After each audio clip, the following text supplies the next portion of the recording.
I stared at the insurance documents spread across my desk, a strange calm settling over me despite what they revealed. $5 million in life insurance, taken out just 3 months ago. My husband David's signature perfectly forged on every page. Next to them lay bank statements showing systematic transfers of company funds to offshore accounts. The evidence was damning, but I wasn't surprised. I'd known something was wrong for months. My name is Lauren Carter, and at 35, I was the CFO of Carter Technologies, a cybersecurity firm I'd built with David over the last decade. We met in grad school, me with my MBA and with his computer science degree. We had big dreams of revolutionizing the industry. For years, we were the perfect team. Then Emma entered our lives. Emma Blake, my best friend since college, the maid of honor at our wedding, and now, apparently, the architect of my husband's elaborate plan to fake his death and disappear with millions. The phone call came at 3 a.m. Emma's voice was thick with tears. "Lauren, something terrible has happened," she sobbed. "David's boat, there was an accident. They can't find him. The Coast Guard is still searching, but they think he's gone." I gripped the phone tighter, listening to her performance. It was good. I had to give her that. The tremor in her voice, the perfectly timed pauses. She probably rehearsed it. "I'm coming over," she continued. "You shouldn't be alone right now." "No," I said firmly. "I need some time to process this. I'll call you tomorrow." There was a slight hesitation before she responded. "Of course. Whatever you need, I'm here for you, Lauren." I hung up and walked to my home office, powered up my laptop, and pulled up the tracking software I'd installed months ago. David's phone signal was active, moving steadily south along the coast. Some tragic accident. It had started 6 months earlier. Small changes at first. David working later than usual, being more protective of his phone, taking business trips that didn't quite add up. Then I noticed discrepancies in the company accounts. Nothing obvious, but enough to make me suspicious. Emma started showing up at the office more frequently, claiming she wanted to support her best friend's company. She and David would have long meetings behind closed doors. Strategy sessions, they called them. I pretended not to notice the lingering looks, the way their conversations stopped when I entered a room. I could have confronted them then, but something held me back. Maybe it was years of business negotiations teaching me the value of patience, or maybe it was the cold anger that had started to build inside me. Either way, I watched and waited. 3 months ago, I hired a private investigator. Within weeks, he'd uncovered everything. The secret meetings, the hidden accounts, the forged insurance policies. David and Emma had been planning this for months. They would fake his death, collect the insurance money, and disappear with millions in embezzled company funds. Emma would play the grieving friend, supporting the widow while helping to dismantle any suspicion. It was almost elegant in its simplicity. Almost. What they didn't know was that I had been 10 steps ahead of them the entire time. Every transaction they thought was hidden. Every account they believed was secure. I had documentation for all of it.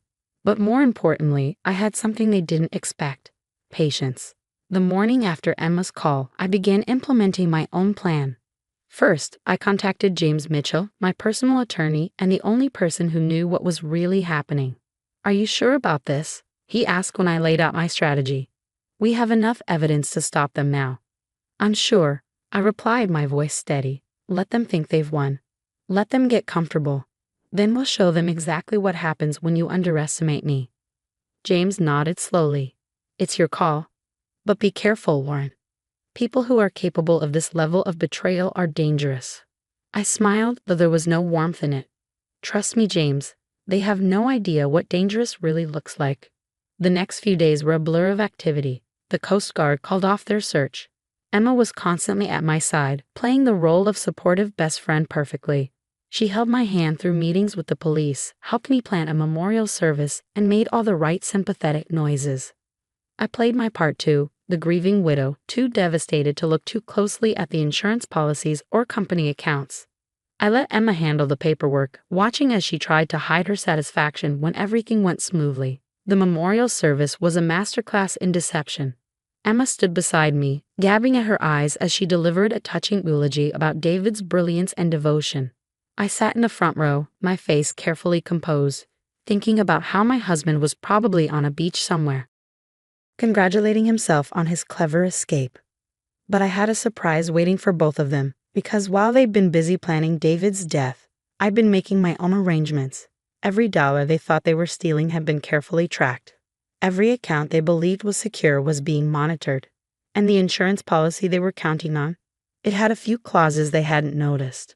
2 weeks after the memorial service, I sat in my office reviewing security footage from our Cayman Islands branch. David had been sloppy.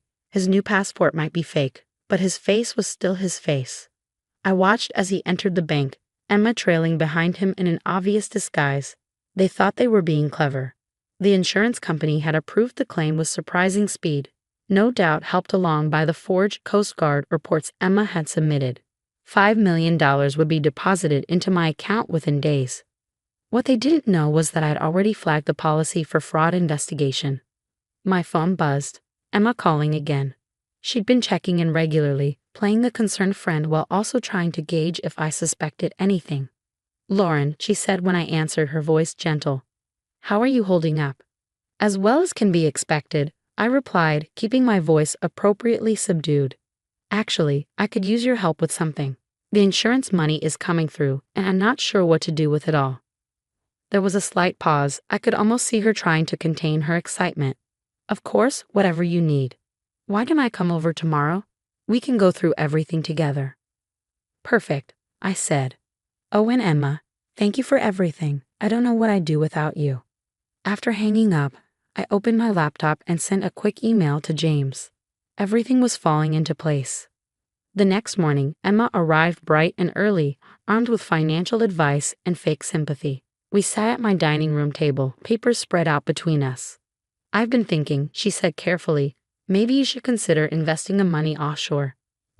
Diversify your assets." I nodded thoughtfully. "That's actually a good idea. I've heard the Cayman Islands are good for that sort of thing." Her hand trembled slightly as she reached for her coffee. "Yes, I've heard that too." "Funny story," I continued casually. "Our Cayman Islands branch had some interesting visitors last week. Would you like to see?" Before she could respond, I slid my tablet across the table. The security footage played clearly. David and Emma entering the bank, their pathetic attempts at disguise doing nothing to hide their identities. The color drained from her face. "Lauren, I can explain." "Can you?" I cut her off, my voice ice cold. "Can you explain why my supposedly dead husband is very much alive and accessing company accounts of my best friend? Can you explain the forged insurance documents, the embezzled funds? Please, Emma, I'm curious to hear how you'll spin this." She stood up so quickly her chair toppled backward. "You don't understand. David and I love each other." I finished for her. How romantic. Planning to fake his death, steal millions, and run away together. Like something out of a movie. "He was unhappy," she said desperately. "We didn't mean to hurt you." I laughed, the sound sharp and humorless. "You didn't mean to hurt me. You've been systematically stealing from the company I built. You helped my husband fake his death. You've been lying to my face for months, but please tell me more about how you didn't mean to hurt me." Emma backed away, her eyes darting toward the door. "What are you going to do?" I stood slowly, smoothing my skirt. "Right now." "Nothing. You're going to walk out that door and call David. Tell him everything's fine. Tell him I'm still a grieving widow, completely in the dark, and then you're both going to learn exactly what happens when you cross me." "Lauren, please. Get out," I said quietly, "and Emma, enjoy your time with David while you can. It won't last long." She fled, leaving her papers scattered across the table. I sat back down, pulled out my phone, and dialed James. "It's done," I said when he answered. "She'll warn David, and I'll try to move the money. Are we ready?" "Everything's in place," he confirmed. "The moment they try to access those accounts, it'll trigger the investigation. The FBI is already interested. Apparently, David's been involved in more than just embezzlement. They've linked him to a major cybercrime ring." I smiled. Of course he was. David had always been greedy. It was one of the first things that attracted me to him in business school. That same greed would be his downfall. The next few days were a waiting game. I knew they'd try to empty the accounts quickly now that Emma knew I was onto them. So I waited, tracking their increasingly panicked attempts to access the money they thought was safely hidden. 3 days after my confrontation with Emma, everything imploded. The FBI raided their hideout in the Cayman Islands, acting on the evidence I provided through James. The look on David's face in the arrest photos was priceless. Complete shock mixed with dawning realization. He finally understood who he'd been up against. Emma tried to run but didn't make it far. They caught her at the airport, still carrying documents that implicated her in the fraud. But that wasn't even the best part. The cybercrime investigation revealed something neither of them had anticipated. David hadn't just been stealing from our company. He'd been selling classified information to competitors. The FBI had been watching him for months, building a case that would now be strengthened by the evidence of insurance fraud and faked death. I sat in my office, watching the news coverage of their arrests. My phone was buzzing constantly, reporters wanting comments, business associates expressing shock and support. I ignored them all, focusing instead on the email from James. "They're both looking at significant prison time," he wrote. "The FBI is particularly interested in David's cybercrime connections. Emma's trying to cut a deal, offering to testify against him. Thought you'd appreciate the irony." I did appreciate it. Their perfect plan, their dream of running away together with millions, had crumbled. And the best part? I hadn't just caught them, I destroyed them completely. The company stock actually rose when the news broke. My quick action in uncovering the fraud and cooperating with authorities had impressed our investors. Carter Technologies wasn't just surviving, it was thriving. A month after their arrests, I received a letter from David in prison. His handwriting was shaky, his words desperate. "Lauren, please," he wrote.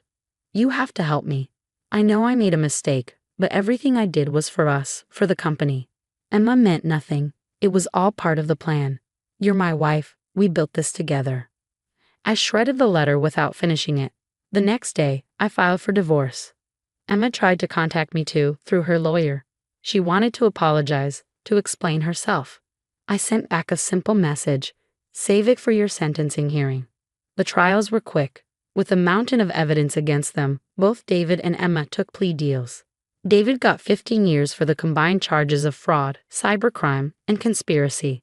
Emma got 7 years, her sentence reduced in exchange for her testimony about David's other illegal activities. I attended both sentencing hearings, sitting quietly in the back of the courtroom. Neither of them would look at me. They couldn't bear to see what they'd lost, what they'd thrown away in their greed and betrayal. 1 year later, I stood at the podium of a cybersecurity conference, delivering the keynote speech. Carter Technologies had expanded, our reputation stronger than ever. I was being hailed as a pioneer in the industry, not just for our technological innovations, but for my handling of the crisis. The biggest threat to any organization, I told the packed audience, isn't always external. Sometimes it's the people you trust most who can cause the most damage. But with the right safeguards, the right awareness, you can turn any attack into an opportunity. The applause was thunderous. As I walked off stage, I thought about David and Emma, sitting in their separate prison cells, probably still wondering how their perfect plan had fallen apart. They thought I was an easy target, the trusting wife, the loyal friend. They never understood that I built this company from the ground up, that I'd survived in this cutthroat industry by being smarter, more patient, and more ruthless than anyone expected. That evening, I sat in my new penthouse office, looking out over the city lights. My phone buzzed with a text from James. The last of David's appeals had been denied. He would serve his full sentence. I smiled, pouring myself a glass of champagne. Sometimes the best revenge isn't just about catching someone in their betrayal. It's about letting them destroy themselves while you rise from the ashes stronger than ever. Emma and David had tried to write me out of their story, to reduce me to a footnote in their great escape. Instead, they'd become cautionary tales in mine. And me? I was just getting started.